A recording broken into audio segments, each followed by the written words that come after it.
계속해서 광주 전남권이었습니다. 광주 전남 코로나19 확산세가 주춤합니다. 전남에서는 어제 장성 상무대 장교 교육생 3명이 자가 격리 중에 재검사 결과 양성 판정이 나왔지만 추가 확진자는 나오지 않았습니다. 전남은 지난달 28일 이후 닷새째 신규 확진자가 한 자릿수입니다. 광주는 어제 1명 이후 추가 확진자가 나오지 않았습니다. 광주에서 지역 감염 1일 확진자가 1명 나온 것은 지난달 22일 이후 11일 만입니다. 요 며칠 광주 전남 지역은 코로나19 확산세가 주춤하지만 여전히 살얼음판을 걷고 있습니다. 수능 이후 대입 전형이 본격화되고 연말 각종 모임이 많은 시기라서 확산 가능성이 크기 때문인데요. 방역수칙 준수 등 강화된 거리 두기에 적극적인 동참이 필요합니다. 보도에 최송현 기자입니다. 광주의 한 중식당입니다.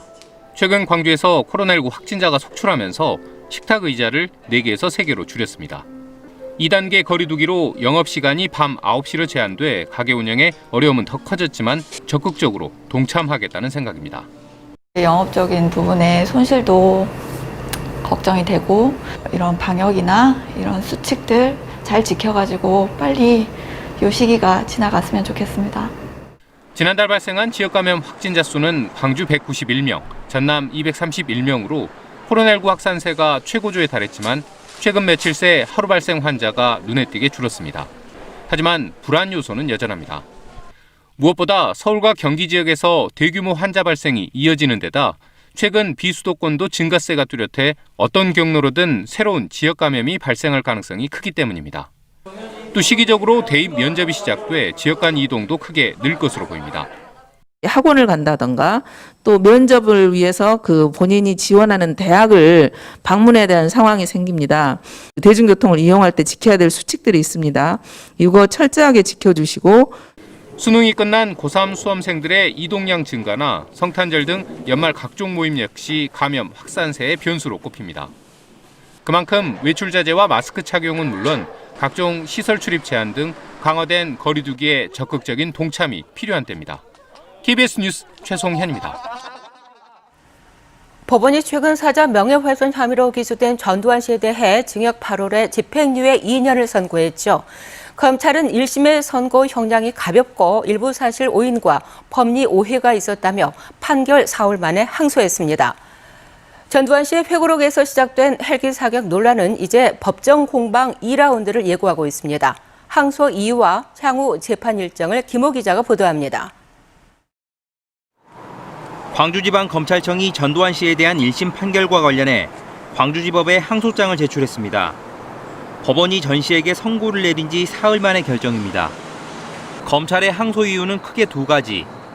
첫 번째는 형량이 지나치게 가볍다는 겁니다. 검찰이 구형한 형량은 징역 1년 6개월인데 반해 법원은 전 씨에게 징역 8월에 집행유예 2년을 선고했습니다. 두 번째 이유는 전 씨가 5.18 기간 내내 헬기 사격이 없었다는 취지로 회고록에 적시했는데도 재판부가 1980년 5월 27일 헬기 사격 사실 허위 기재는 무죄로 판단한 것은 받아들일 수 없다는 겁니다. 재판부는 전일 빌딩에 대한 국과수 타는 감정 등을 토대로 1980년 5월 27일 당시 헬기 사격 사실은 인정되지만 고 조비오 신부가 헬기 사격을 목격한 날은 1980년 5월 21일이기 때문에 명예훼손죄 이유가 될 수 없다고 판결했습니다. 전두환 씨 측은 아직 항소 여부를 결정하진 않았지만 재판부가 헬기 사격이 있었다고 판단 내렸지만 구체적인 내용이 담기지 않아 항소 필요성이 있다는 입장을 밝혔습니다. 1심에서 광주가 범죄 피해 발생지이고 재판 관할도 광주에 있다고 판단했던 만큼 항소심은 광주지방법원 합의부에서 이르면 내년 2월쯤 재개될 가능성이 높습니다. 항소심 쟁점은 1980년 5월 27일에 헬기 사격은 없었다는 전두환 씨의 회고록 내용이 고 조비오 신부에 대한 명예훼손에 해당하는지 여부가 될 것으로 보입니다. 항소심이 재개되면 전두환 씨는 또다시 광주법정에 서야 합니다. KBS 뉴스 김호입니다. 여수시가 시내버스의 서비스를 평가해 회사에 주는 보조금이 불투명하게 집행됐다는 의혹 지난주에 전해드렸는데요. 2년 전쯤 이미 여수시 의회에서도 보조금 사용에 문제가 있다는 지적이 나온 것으로 확인됐습니다. 여수시의 관리 감독 책임을 묻는 목소리가 커지고 있습니다. 양창희 기자가 보도합니다. 여수 시내버스 운전사의 친절도 등을 평가한 결과에 따라 해마다 보조금 1억여 원을 회사 3곳에 나누는 서비스 평가금 제도. 정산서에는 운전사 수당으로 지급됐다고 적혔지만 당시 운전사들은 받은 적이 없습니다. 화장실 공사비나 냉난방기 구입비도 세부 내역이 없어서 집행이 투명하지 않다는 의혹도 나옵니다. 그런데 서비스 평가금에 대한 의무는 이미 지난해 2월 제기됐습니다. 운전사 개인 평가를 보조금에 반영해 서비스 질을 높이자는 취지의 제도인데 회사 돈을 써야 할 휴게공간 개보수 등에 돈을 들이는 건 부적절하다는 겁니다. 운전사 개인 지급이 맞다는 지적에 당시 여수시도 개선 의지를 밝혔습니다. 온전히 그분들에게 줘야 된다고 생각하는데 국장님 생각은 어떠세요? 이제 그런 부분은 좀 회사 자체 자금으로 할 수 있도록. 하지만 지난해 하반기에도 2개 회사 반년치 수당 3천여만 원이 9개월 동안 지급되지 않았고 일부 운전사들이 항의하기 전까지는 정산서의 보조금 사용 내역이 불투명하다는 문제도 드러나지 않았습니다. 여수시에서 일단 나가는 모든 돈은 그 세금이나 똑같습니다. 그럼 소중한 돈이거든요. 그럼 받아야 될 사람들이 마땅히 받아야 되는데 그게 투명하지 못했다면 제도로 개선 방향을 찾아야 한다고 생각합니다. 여수 시내버스 운전사들은 철저한 수사로 진상을 규명하고 여수시의 보조금 관리 감독 책임도 물어야 한다고 주장했습니다. 여수시청 담당자는 평가금을 지급하고 운전원 수당 지급, 시설물 투자에 대해 사실 확인 및 시설 투자 공사비 내역에 대한 실사를 전혀 하지 않아 직무유기하였고 운전사들은 엄정 수사를 촉구하는 탄원서를 여수경찰서에 냈습니다.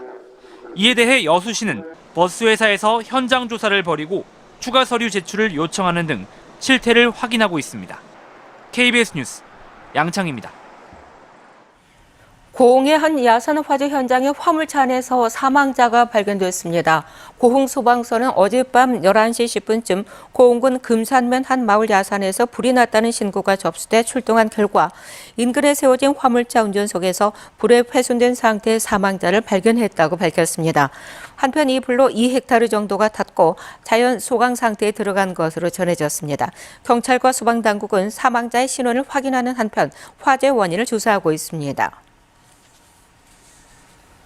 광주 광산경찰서는 다른 사람의 신분증으로 여객기에 탑승하려 한 혐의로 49살 A씨를 불구속 입건했습니다. A씨는 어제 오전 9시 15분쯤 광주공항에서 지인의 신분증을 내고 제주행 항공편에 탈의한 혐의를 받고 있습니다. 경찰 조사 결과 A씨는 벌금을 내지 않아 수배가 내려지자 이 같은 행동을 한 것으로 드러났습니다. 앞서 광주공항에서는 지난 7월과 10월 초등학생 등이 다른 사람의 신분증으로 여객기를 탄 사실이 뒤늦게 확인돼 논란이 일기도 했습니다. 오늘도 초겨울 추위가 예상됩니다. 아침 최저 기온 전남 해안 지역을 제외한 대부분 지역이 영하권으로 뚝 떨어졌습니다. 특히 화순과 구례 등 전남의 일부 내륙 지역은 영하 5도 안팎을 기록하기도 했습니다. 오늘 광주를 기준으로 볼 때 아침 기온이 어제보다 2도가량 낮고요. 낮 기온도 8도 안팎에 머물어서 쌀쌀하겠습니다. 오늘 옷차림 따뜻하게 하셔야겠고요. 당분간 아침 추위는 계속될 전망입니다. 오늘 대부분 지역은 대체로 맑겠지만 서해안 지역은 구름이 다소 많이 끼겠습니다. 또 여수와 순천, 광양에는 건조주의보도 계속되고 있는 만큼 주말에 등산 계획 있으신 분들은 산불 등 화재 예방에 각별히 유의하셔야겠습니다. 다음은 자세한 지역별 날씨입니다. 오늘 낮 기온 영광이 6도, 나주가 8도로 대부분 지역이 어제보다 1, 2도가량 낮겠습니다. 여수의 낮 최고 기온 9도, 광양 10도가 예상됩니다. 목포의 낮 최고 기온은 7도, 영암과 진도 8도에 머물겠고요. 신안을 비롯한 그 외 도서 지역도 8도 안팎이 예상됩니다. 바다의 물결은 남해서부 먼바다에서 최고 2.5m로 다소 높겠습니다. 주말 동안에 대체로 맑겠고요. 낮 기온이 조금 오를 전망입니다. 날씨였습니다.